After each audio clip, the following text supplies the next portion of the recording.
Good morning, welcome. Tonight, Shabbos, is a very special day. It's actually 2 days, Shabbos and Sunday, which we commemorate on the 19th and 20th of Kislev as the Day of Liberation of the Alter Rebbe, the first Chabad Rebbe, the author of the Tanya and the Shulchan Aruch, the day that he was liberated from prison, from incarceration in Tsarist Russia in 1798. It's on the same day, earlier in 1772, that the Maggid of Mizrich, the successor of the Baal Shem Tov and the Alter Rebbe's teacher, passed away. It's a very auspicious time. It's referred to as the Rosh Hashanah L'Chassidus, the New Year of Chassidism. It's a time of reflection of what Chassidus represents and why we have Chassidus. It's a time of celebration, of course, and an auspicious and really inspiring day. This year, it being on Shabbos, it carries even some more unique opportunities and specialties to use out the day to its fullest. I want to share with you a teaching from the Rebbe about this day that helps us understand and appreciate what Chassidus is, why we need Chassidus, and what's the difference of Judaism without the learning and application of Chassidic teachings and with it. When the fifth Lubavitcher Rebbe was away from Lubavitch, he was taking care of some communal needs, which he did often, whether it was in St. Petersburg or Moscow, other places, speaking to ministers, trying to get various decrees annulled. In many cases, he had information about decrees that were going to happen against the Jewish people. Sometimes they were restricted where they're allowed to live in Russia, which impacted their ability to earn a living. Sometimes it was educational. They wanted to enforce certain types of curriculums in the Jewish schools, certain types of teachers, and many other examples where the Rashab was traveling and influencing and dealing with ministers and high government officials to try to make sure that the well-being, materially and spiritually, of the Jewish people in the former Soviet Union was in the best way possible.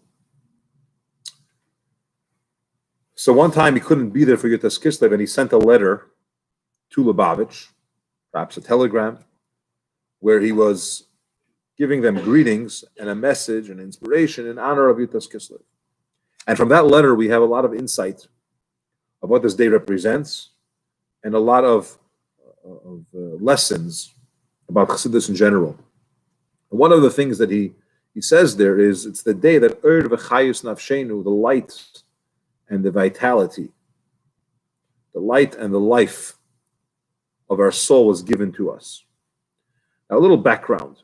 The Alter Rebbe was teaching Chassidus and spreading it, which is a concept that was very hidden before. So Chassidus is not something new, but it was concealed. It's considered to be the mystical parts of Torah. It's hidden parts of Torah, Torah's Hanister. And people learned it, but it was transmitted from teacher to student in a very hidden way, very cryptic way, and not publicized. And here comes along the Alter Rebbe, and he's taking some of the innermost secrets of the Torah and just publicly making it available to anyone and everyone. He published the Tanya. He explained it. I mean, look at today. You have Chassidus accessible in basically all languages. Whether you have background and knowledge of Torah or not, you could access this. And it's all from what the Alter Rebbe started. And in heaven, it created a decree against him. Spiritually, there were those, we'll call them angels or we'll call them opposing forces, which felt that if you're going to give these types of teachings to the world now, which gives with it tremendous inspiration and motivation to properly serve Hashem, then you're taking away free choice to an extent. Because now you could really learn and daven and do mitzvahs in a level which you otherwise wouldn't be able to, which was much more difficult before. And they felt that the world's not ready, or it's inappropriate, or it's not fair to give away these secrets. And in order to stop the Alter Rebbe in the spiritual sense, they incarcerated him or had him incarcerated in the physical sense, which was under Turkish rule. And he was sending money to help the Jewish people who were extremely impoverished. In Israel, he was raising money in Russia and sending it to them. They turned that into a counter-government activity, and they had him arrested in some of the most extreme situations. A black wagon, which was reserved for really counter-revolutionary people, and so on and so forth. But as we know, everything that happens in this physical world is a result of what happens in the spiritual world. So in the spiritual world, there was opposition to his teaching Chassidus, spreading Chassidus, and so on. And therefore, he was incarcerated. But when he got out of prison, that represented that decree, that opposition was broken through. We managed to get beyond whatever was opposing and stopping the teaching of Chassidus and disseminating Chassidus. The fact that he got out of jail means that he broke through. It's able now to be taught and spread and so on. And therefore, it's such a day of celebration. But the concept here is the light and the vitality of our life was given to us. What does it mean, the light and the vitality? Which essentially is telling us that because we have Chassidus, we now have a new light, or a deeper light and life in our service of Hashem. So let's understand. Light and life get divided in two parts. The body, the person's alive. When you're alive, you have two modes of energy. There's one mode which just makes you living. It doesn't matter if it's your brain or it's your finger. It has to live. But then there's a level which is much more specific and much more detailed. That level, it depends what you're dealing with. Your eyeball is going to have a lot more refined and complex energy than the heel of your foot, right? It's very different. Now, there's a Gemara that tells us in Yuma, when it talks about the restrictions of eating on Yom Kippur. The Gemara says, what's the measurement? What's the amount that would be considered food, that would be considered eating? And it's like the size of a fig. Now, if you eat that, then you're in violation of Yom Kippur. Now, it doesn't matter if you're a giant like Eg Malach HaBashan, like a great giant, or you're a child who's 1 day old. There's a certain amount of food which is considered to be eating. It gives you life. Now, that's a general life. That keeps your body and your soul together. Doesn't mean you're going to be satisfied. It doesn't mean that you're going to have enough energy to function properly, but you'll be alive. Because there's one level of life which is very basic, very general, and all-encompassing. But then you have a second level, and that's a much more detailed sustenance. And a larger person needs more of it. There's certain parts of your body need different types of physical energy to them. They're different. So when we say that we got the light and the chayas, we're talking about two modes of energy, two modes of life that were given to us, a general one and a detailed one. We need to explain that light in general doesn't change. Light, the Gemara tells us that when light shines, it shines in the chamber of the king and in the garbage dump the same way. And light doesn't get tainted, doesn't get smelly, doesn't get dirty. It's light. It's beyond all that. It just projects in. Take a street lamp, for example, or traffic light. You have red, yellow, and green.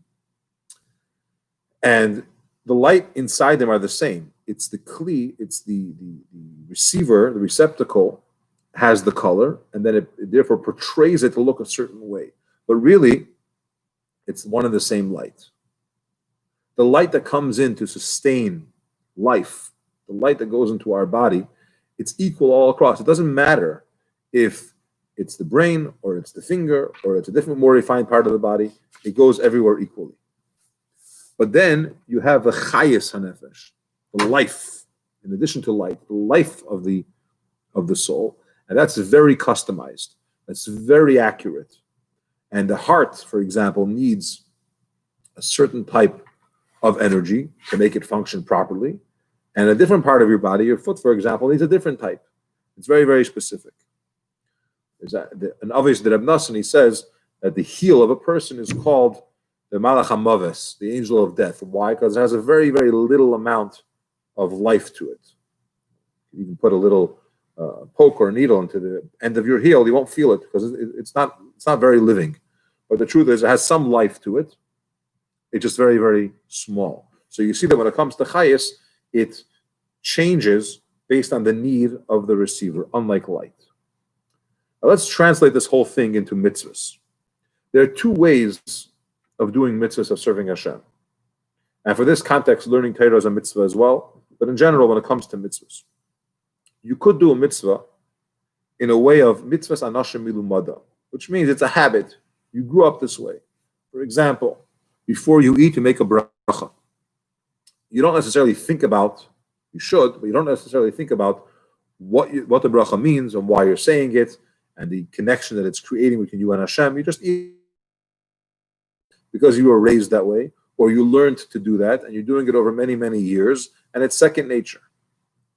It's a general life. And therefore, it doesn't matter if I'm putting on tefillin or wearing tzitzis, whatever mitzvah I'm doing, they're equal. I'm doing what Hashem wants. I'm supposed to do this. I'm Jewish. I do it. I move on. But you don't have any major excitement or passion or life into that action, into that mitzvah. And therefore, that makes no difference to you what mitzvah it is. But then you have another level of chayis, and you're excited into the mitzvah, and you realize that each mitzvah represents something else. You may not know what it represents, but you know that each mitzvah is unique in its specific way. How do we know that? Because in Gan Eden, there are different rewards for mitzvahs. And mischara neida mehusa, from the reward of the mitzvah, we know the content, we know what it is. And therefore, when you have one mitzvah which gives you a different type of reward, it means that it carries a different type of energy and it accomplishes something different. And therefore, we focus on that mitzvah differently. So it's only possible when you have a certain chayis, an excitement, a passion in the mitzvah. Now, Chassidus gives us both of these elements. It gives us F.R.E.E, which is the general light. I'm serving Hashem and I'm into it. But it doesn't matter what type of mitzvah it is. And then it gives me a chas, which just like the body, it has a more specific type of energy. It's into the detail of what it is. Now, it's more than that. Sometimes you could be involved in doing a mitzvah, but only your action is involved. In other words, you have to put on the tefillin, so you put it on and you wrap it with your hand. There's a physical mitzvah that you're doing. There's an action involved. And the part of me that's maaseh, the koyach hamaaseh, the part of me that's action, is doing it. Very good. But my heart is not there. I'm feeling and thinking about what I'm going to eat or some other thing I'm going to do, some physical experience. My mind is somewhere else, and my heart is somewhere else. So I do it, but I'm not into it. And when I'm not into it, I run the risk of slowly being less interested in not doing it. Now, sometimes I could do the mitzvah, and my feeling could be there. I could be excited for the mitzvah. But there's another level of me, which is my intellectual capabilities, my chabad, my wisdom, knowledge, and understanding of my soul is not there. I'm doing it, I'm feeling it, but I'm thinking about something else. But because we're limited people, as humans, you can't focus and be excited about too many things at the same time. And it's either you're focused and excited about the mitzvah, or you're excited about something else. And when you create that split, where your action is in one place, and sometimes your emotion is there, sometimes not, but your mind is somewhere else, you're not fully into it. Number one, you're not doing it the best way possible. And number two, ultimately, those feelings and those thoughts could affect the action. Let's give you an example. That brings an example of mikvah. Somebody goes into a mikvah. One hair is not in the water. So it's not considered to be immersing in the mikvah. and the tumah, the impurity, is not gone. Why? Your whole body is there. You're missing one hair because you're not fully there. Even though a hair is a secondary part of the person, you can even cut off the hair and nothing's going to happen to the person and so on. But it's not inside. It's not considered complete. And therefore, it impacts the entire status of the person. Put that hair into the water, and now the impurity is gone. And the same thing is regarding doing mitzvahs. When you have a chayis in it, which chayis means emotion, and it also means that your mind is there. You're not doing one thing, and you're thinking about something else. Then you're completely there. When you're completely in it, then it affects you in a complete way. And that's one of the gifts of what Chassidus brings us. The day of Yutas Kislev, when this decree, the opposition against spreading Chassidus, was broken, we now have the ability to learn it, understand it, and be taught it, which gives us the and the chayis, the light which is unchanging. It doesn't matter where we are and how we are, it impacts us and gives us life.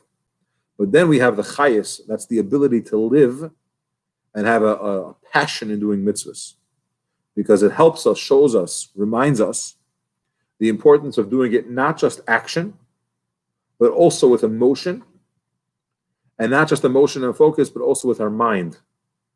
And then we could fully do it. And when we fully do it, that's when you start to recognize Hashem in everything that you do. The Rambam brings the example in Hilchos Deis that when a person is very much in love with somebody, they think about that person the whole time. They're not with them, but they're eating, they're sleeping, they're going about their business. That person's constantly on their mind. And the same applies in our relationship to Hashem. There's times when we do a mitzvah, you're actually putting on tefillin, of course, you're thinking about Hashem, you're davening, you're learning, you're thinking about Hashem. But if when you do those mitzvahs, you're fully there, action, heart, and mind, then the other parts of your life, because you're a limited person, you can't be in so many different places, have so many different passions, the other parts of your life also become serving Hashem. When you eat, you're thinking about Hashem. Or you're thinking about the mitzvah. You're thinking about the energy that you're going to get to do the mitzvah. Even you're going to sleep because you want to have energy and you want to rest to be able to do what you're supposed to. Which is one of the fundamental goals, is that we're serving Hashem the whole time. Every thing that we're doing, every activity that we do is somehow serving Hashem. It's somehow leading towards that, helping us, enabling that. So, and in this way, everything we do, in all of your paths, all of your ways, you're knowing Hashem. I'm going to conclude with the bracha that the Rabbi give us, that we should have a Shana Tova, a good year in the learning of Chassidus, and in the conduct of Chassidus, behaving in a way of the way Chassidus teaches us to live and act. And we should truly have the ultimate gift of Terech Hadasha Miti Teitze with the coming of Mashiach and Peda V'Yamein.